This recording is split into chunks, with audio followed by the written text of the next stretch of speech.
Le conte taoïste d'aujourd'hui nous vient du maître taoïste Liu Tzu. Liu Tzu fait partie des grands illuminés de la lignée taoïste. À cette liste s'ajoutent Chuang Tzu, disciple de Lao Tzu, Wang Ping, Xiang Xu, Qiu Xiong et Lao Tzu lui-même. Liu Tzu est du même calibre que Lao Tzu. Il est un grand maître de la sagesse ancestrale taoïste, du savoir hermétique et de la sagesse universelle. Liu Tzu dit « Un homme du Qi fut pris soudain de tel désir d'avoir de l'or qu'il se leva un grand matin, mit son chapeau, s'habilla, se rendit au marché, alla droit à l'étalage d'un changeur, saisit un morceau d'or et s'en alla. Les gardes le saisirent et lui demandèrent « Comment as-tu pu voler dans un endroit si plein de monde ?»« Je n'ai vu que l'or, dit l'homme. Je n'ai pas vu le monde. » La première fois que ma tante écouta ce conte, la première question qu'elle me posa fut « Et que s'est-il passé en fin de compte avec l'homme ?» Elle ne pouvait pas comprendre qu'il ne s'agissait pas d'un conte commun. Un homme du Qi peut se lire aussi comme un homme qui vivait dans le Qi. Le terme Qi signifie énergie vitale. Et homme du Qi ne fait pas allusion à un endroit physique ou à une province, sinon à un état de conscience ou de l'être. Il se leva un grand matin. Le matin est le symbole de l'éveil de la conscience comme une implosion d'illumination. Cela ne signifie pas que l'homme se leva de son lit, mais qu'il s'éveilla dans son âme. On ne dit pas qu'il se leva peu à peu, on dit qu'il se leva soudainement un matin. Liu Tzu parle de l'illumination qui en elle-même est subite, mais il parle aussi d'un processus d'une certaine gradualité puisqu'il dit que l'homme mit son chapeau, s'habilla, se rendit au marché. Autrement dit, l'homme se prépara d'une certaine manière. Nous pouvons nous préparer, mais nous ne pouvons pas provoquer ni forcer l'illumination.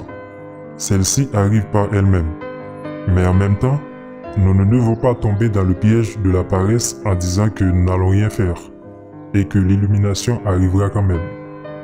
Le désir soudain d'avoir de l'or est le symbolisme alchimique de l'homme qui va en quête de sa propre fleur d'or. C'est l'aspiration de celui qui veut ardemment l'éveil, la réalisation alchimique intérieure, la transformation de l'essence, la sublimation du psychisme. Quand Liu Tzu dit que l'homme mit son chapeau, s'habilla, se rendit au marché, alla droit à l'étalage d'un changeur, il fait remarquer que l'homme n'avait pas encore l'or, mais qu'il était mentalement et spirituellement préparé pour le recevoir.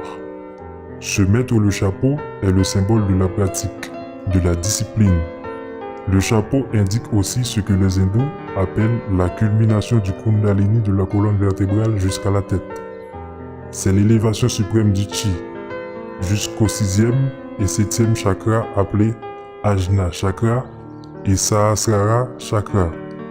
Et l'or est de couleur jaune, une couleur qui rappelle celle de la lumière. Ce n'est pas sans raison qu'on fait des représentations de Bouddha, de Lao Tzu, de Jésus, avec un cercle lumineux autour de leur tête. C'est le signe même de l'illumination. L'Inde et la Chine sont deux pays sœurs qui se sont mutuellement influencés. Le bouddhisme est entré en Chine avec Bodhidharma au 1er siècle de notre ère. Aujourd'hui, les trois traditions piliers de la Chine, à savoir le confucianisme, le taoïsme et le bouddhisme, coexistent sans problème.